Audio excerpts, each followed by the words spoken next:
Magandang araw po sa inyong lahat. Ako po muli si HR Jen. Ako po ay nagpapaalala ng isang mahalagang bagay, ang karapatan ng mga bata sa kanilang privacy.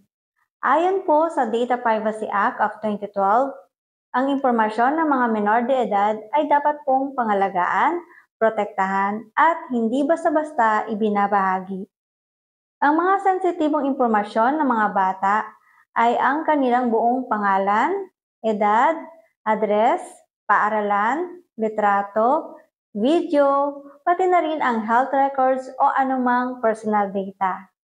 Paalala po sa lahat, bawal mag-post ng larawan ng bata sa social media kung walang pahintulot mula sa kanilang magulang o guardian. Bawal i-share ang school records o anumang pribadong impormasyon ng estudyante sa ibang tao. Hindi maaaring i-interview o kunan ng video ang mga bata, lalo na sa eskwelahan o community events, nang walang malinaw na pahintulot ng magulang. Sa mga guro, opisyal ng barangay, HR personnel at lahat ng tagapaglingkod bayan, ang privacy ng mga bata ay hindi lang legal na obligasyon. Ito ay moral na pananagutan natin bilang matatanda.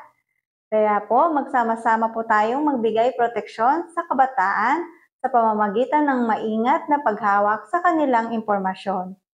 Kung kayo po ay may katanungan, lumapit po sa inyong school head or data protection officer. Maraming salamat at naway manatili tayong bantay at tagapagtanggol ng karapatan ng kabataan.